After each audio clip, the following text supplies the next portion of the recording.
মোটামুটি ভাবে বলা যায় যে আমাদের এই সাদাচুরি নিরাপত্তা দিবস শুধুমাত্র আমাদের দৃষ্টি প্রতিবন্ধী ব্যক্তিদের মানে একদিনের একটি বিষয় নয়। শুধু যে আমরা 15 অক্টোবর এই দিবসটি পালন করব তা নয়, সারাটি বছর ধরে যেন আমরা আমাদের যে অধিকারগুলো পাওয়ার কথা, যেগুলো আমরা আজকের কিনোট পেপারে সুপারিশ হিসাবে আমরা দেখেছি, সেই সুপারিশগুলো নিয়ে যদি আমরা সারাটা বছর ধরে আমরা সরকারের সাথে অ্যাডভোকেসি করে যাই, তাহলে একটা ফল আমরা হয়তো ভোগ করতে পারবো, আমাদের সামনে আসবে। যেমন সাদাছড়ির ব্যাপারেই যদি বলি, আমাদের চলাচলের বিষয়টাই যদি বলি, সেই ক্ষেত্রে আমাদের দরকার সড়ক পরিবহন কর্তৃপক্ষের সাথে, তারপরে বিআরটি এর সাথে আমাদেরকে সবসময় সারাটি বছর ধরে তাদের সাথে আমাদের যোগাযোগ স্থাপন করা, অ্যাডভোকেসি করা,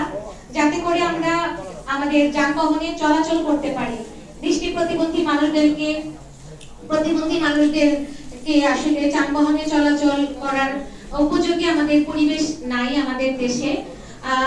বিশেষ করে যারা হুইলচেয়ার ইউজার আছেন তাদের জন্য একটা বাসও নাই যেখানে তারা উঠতে পারেন, এবং শারীরিক প্রতিবন্ধী যারা ট্রান্স ইউজার, দৃষ্টি প্রতিবন্ধী মানুষ দেখলে বাসের কন্ডাক্টররা তারা তুলতেই চায় না।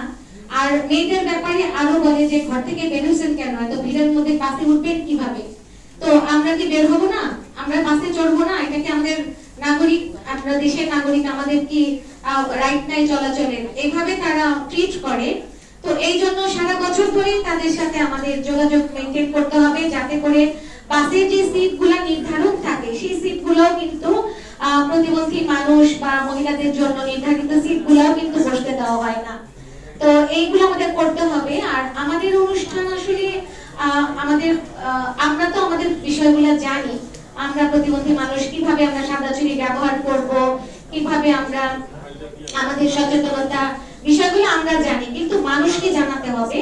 সেই জন্য এই প্রোগ্রামগুলো যদি আমরা বাইরে করতে পারি, আমরা যদি আগামীতে চিন্তা করি যে আমরা এই প্রোগ্রামগুলি বাইরে করব, যাতে করে সচেতনতা বৃদ্ধি পায় সাধারণ মানুষের মধ্যে, কিভাবে দৃষ্টি প্রতিবন্ধী মানুষকে রাস্তা পার করতে হবে, তাকে দেখে চেনা যাবে, একজন প্রতিবন্ধী ব্যক্তিকে কিভাবে সহযোগিতা করতে হবে, এই বিষয়গুলো কিভাবে তাদেরকে এবং বাস ট্রাক যারা রয়েছে তারা কিভাবে সহযোগিতা করবে, এই বিষয়গুলো আমরা বাইরে যদি করি তাহলে মানুষ সচেতন হবে এবং আমাদেরকে সহযোগিতার হাত বাড়িয়ে দেবে।